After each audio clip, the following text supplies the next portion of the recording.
Good afternoon. Welcome to more MtMtE. I'm your host, Blind Prime, and you know I like giant robots.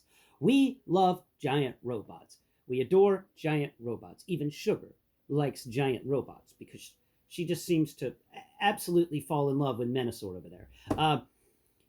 So, in a loving of giant robots, I, of course, absolutely adore Gundam. And back in the 90s, we got a fun Gundam show called Gundam Wing and Sugar Cat. Oh my god. Sugar. No, Sugar, you are directly in front of the camera today. You crazy kid. Get away from the camera. Oh my god, you adorable thing. So there was a show on Toonami called Gundam Wing, and I liked Gundam Wing. I really did. It was a fun show to watch. I didn't have Cartoon Network at the time, so it was always tough to watch Gundam Wing, but I did manage to find Gundam Wing and watch it. And it was fun. It was fun. And I appreciated that there was a character in there named Maxwell, because my name's Maxwell. And I was like, and he also had a ponytail. And back then, I had a ponytail. So I was like, whoa, this character is very similar to me. And he also had the Grim Reaper style Gundam, which was my favorite next to Heavy Arms. I liked Heavy Arms because, all the guns. And I liked Deathscythe because Deathscythe was just fun. He had a great pilot. Look, Duo takes the show in that anime. Everybody else is just such a serious curmudgeon. And Duo's just enjoying life. He's the only teenager in that show that's actually acting like a teenager, just having fun, no cares in the world. It's nice. I enjoy watching Duo in Gundam Wing. So we're at the store, and I've come across a Gundam multiple times, and that Gundam is Gundam Deathscythe Hell. It's been at the store for a while now, and I've been like, do I get it? Do I not? I've been looking at it since like January or December, and the other day I finally broke down and I got it because I liked the RX-78. I liked Char's Zaku. I didn't like the EZ-8 model as much, but I ended up giving that one away. And I went, okay, you know what? We've had some pretty good successes with the UC Century Gundam Universe toys. Let's see what the Gundam Wing version has, and it's Deathscythe Hell. And the coolest thing about Deathscythe Hell, in addition to his crazy spikes, which I think these are a bit too long, is that he had these fun wings, these cool bat wings, and these cool bat wings folded over his shoulders, and they made this really cool cloak that allowed him to go invisible. And I thought that was fun. I liked the transformation aspect. It was a half transformer kind of Gundam, where Gundam Wing's more on the full-on transformer. But that isn't the case. This doesn't transform. And that it makes me sad. It makes me so sad that this doesn't transform. And today we're going to go over it, but I did want to state off right off the bat, and this thing's already on the C ranking. I don't care how good it ends up being at the end of the day. It can't transform, and so it does kind of suck. And I'm a purist on that one. Sorry, but I do believe that if you have a Gundam that has a transforming aspect to it, then that Gundam needs to do the thing. So I'll explain to you first what it doesn't do, and then we'll talk about the rest of it. So we're just going to take off his backpack. So this backpack was supposed to be a cool bat wings that fold over his shoulders. Instead, we got these three stupid pieces that are really sharp and annoying to touch, because they are really sharp. They could have rounded down some of those edges, or at least made it a softer rubber or softer plastic so it doesn't hurt so much.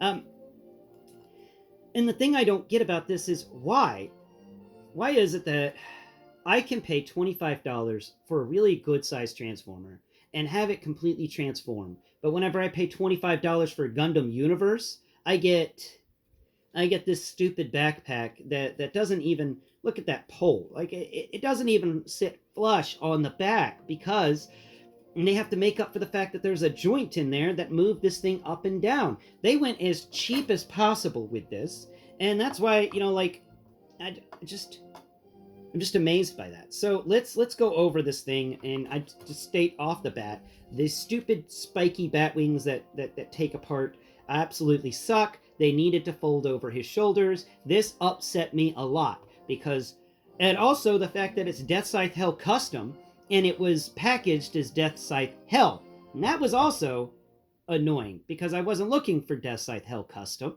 I was wanting Deathscythe Hell, and that is a completely different. And I know, anybody who's not a Gundam fan, they're like, well, what's the difference? A lot, mainly the spikes, and also this this crazy scythe he has is supposed to have 2 scythe blades on it, and he's supposed to have a blade thingy that sticks out on his forearm. He's supposed to have a little blade thingy on his forearm that shoots. It's not there. This guy doesn't have all of his weaponry. He only has the Deathscythe, but it's not even the full Deathscythe. It's only one blade of a multi-bladed Deathscythe. At least that I remember from Gundam Wing. Now, I think in Endless Waltz, it's been a while, I think there's only one scythe on the Deathscythe in Endless Waltz, but I could be wrong about that. In another video, we're going to go into my storage. We're going to find my masterpiece, Deathscythe Hell Custom, bring it out here. I built it, oh, good grief, back in like 2012, 2011, and we'll talk about that figure and do a little comparison with this one, because I just... All right, well, now let's pull his scythe off and let's talk about articulation and stuff. There's a lot about this figure that's just annoying, especially this scythe. Okay, getting that hand, there it goes. You have to have a C-grip hand, and he only comes with one C-grip hand, even though he's shown holding this in 2 hands. The other hand he comes with, that isn't a fist, is a trigger finger hand, because why? Deathscythe never had trigger fingers. This is just stupid. Okay, this entire thing is stupid, and I don't like it at all. Let's go through the articulation and really talk about stuff. So we got this foot down here. It moves back and forth. It's on a ball joint, so you can spin it around. And that's not great. Ball joints suck. They do good things, but if they're made out of the wrong plastics, they degrade pretty bad. He's got a spike on the end of his foot, and his foot is a Gundam Wing foot. Basically, I built enough Gundam Wing gunpla. Basically, all the feet in Gundam Wing are the same, except the toes are usually different.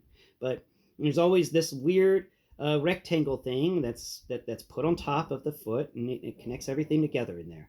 I come over here onto the leg. We've got a kind of it's a single jointed knee, which is a shame because in the gunpla we get double jointed knees, and I'm like, come on guys, if you're going to give us an action figure like this, you could have at least give us an action figure that has the articulation that the gunpla has. Irritating, that's all. It's just irritating. Like, it does kind of have double jointed knees, but not really. But you can get him in a nice pose. Let's see, can we pose him kicking somebody in the face with that crazy knee spike? We can pose him kicking somebody in the face with that crazy knee spike. And coming up here to the upper leg. Now the legs for this Gundam don't really have anything going on. They're just legs. There's not much texture happening there. It's really thin at the bottom, really, and it goes up thicker at the edges. I mean, he's got some really thin ankles. He's got some weak ankles. Now I'll move his hand up and get this little side skirt out of the way to look at the thigh, and that's on a ball joint as well, so we can actually spin the thigh around. Look at that. Wow. You can kick it up pretty decently. If this stupid front skirt would get out of the way, there we go. So you kick it up, and it can kick back decently too. That back skirt won't get out of the way for that, but that's just something. Now, in the anime, coming around here to his back skirt, in the anime, he has his scythe folds down, and it sits on this rail that's on his back skirt. There's this little thing. It folds open, and he rests the folded up scythe on that. And honestly, that would have been a cool thing. I mean, this toy is big enough. You could have given us a scythe that moves up and down. You could have given us a collapsing scythe, and then we could have taken that collapsing scythe and we could have put it right into that little spot there. And if they had designed it well, that little spot would have actually gripped the collapsing scythe, and that would have been really cool. That would have been really neat. But nope, missed opportunity there, and that is a shame. And this is a person who mainly, all the Gundam action figures I have are gunpla. I didn't really do anything with Gundam action figures, so I'm taking this from a gunpla perspective, and I'm reviewing it from that perspective. And honestly, I'm thinking that this action figure is far less than the gunpla. It's just less. Let's see. Articulation wise, it doesn't have a 360-degree spin at the waist, which is a shame. This little skirt piece can just pop off, but it does that in the gunpla as well. So at least that's similar to the gunpla. Piece is falling off. Now, can we get this piece back on? Can we get this piece back on? I don't know how to put this piece back on. We're just going to set that piece off to the side. Screw that piece. I hate that piece already.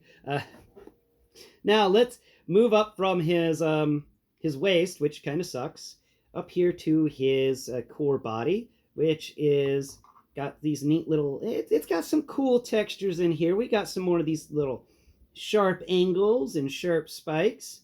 It's definitely a dealer of death. And we move up here to his head, and there's the Gundam head. He's got, of course, the 2 antennae that come off from the sides, and that wonderful Gundam face. Deathscythe Hell here doesn't really have a crazy unique face. I do like that they did etch in that little camera that's at the top of the crest. That was always cool. Moving over, so headwise is on a ball joint, and actually looks down decently well and looks up all right. But it's a very loose head. It's just a very loose head. Moving over here to the shoulder pauldron, we get this shoulder pauldron that's got some spikes on it. It's got a lower spike that kind of hangs down. And in the gunpla, that lower bit moves a little bit. But in this one, it does not. And like in the gunpla, these spikes all moved. They all wiggled a little. Now we come over here to the bicep. Yeah, does he have bicep swivel? He does have bicep swivel. Does he have double jointed elbows? He kind of does have double jointed elbows, which is nice. And then we come down here to this bottom area, and it's all this weird kind of concave shielding, convex shielding. I don't know. It feels weird, and it ends in a spike. And this, of course, is supposed to be its own little weapon. Can we actually pull that weapon off? Oh, we can. Isn't that neat? We can actually pull that off. That's cool. Can we pull that off on the other side? Maybe we can. And that definitely would free up some looks for this guy. Can that one pull off? Oh, neat, it can. Can anything else pull off on you? Can your shoulder pull off? Yes, it can. Oh, that's kind of neat. Oh, that's cool. Okay. All right. What about this other shoulder? Can it pull off too? Can we unarmor this guy? There it goes. Yeah, we can unarmor this guy. Yeah, look at that. Little ball point sticking up there. Anything down here? Can we pull off the spikes on your legs? No. Can we pull off the spike on your foot? Nope. But we can pull off the skirt armor. Yeah, but you can't really pull the front of this guy off, and you can't open up a little panel in there to see a tiny driver. That is kind of a shame. So, that is the figure. And then we have this crazy death scythe. The scythe itself that goes to him is almost as tall as the action figure, and the pole part of the scythe is just a little taller than the action figure. And I think he may look really cool holding that scythe. But the things that make me upset about this thing far outweigh the cool things about it. And I have better gunpla of Deathscythe Hell. And I hate that I have better gunpla than this. I paid $25 for this, and I expected it to at least have the fold-over gimmick, where the wings fold over. And this makes me go, oh, well, I'm definitely not buying the Gundam Universe Zeta Gundam, if they ever make one. I'm definitely not buying the Gundam Universe Gundam Wing, the Gundam Universe Gundam Wing Zero, the Gundam Universe Gundam Wing Zero Custom. I'm definitely not buying any of the transforming Gundam that have ever been released, if this is how they're going to treat the simple transformation gimmick of folding wings over. If they're not going to give us that, then they're not going to give us the cool jets that some of these Gundams transform into.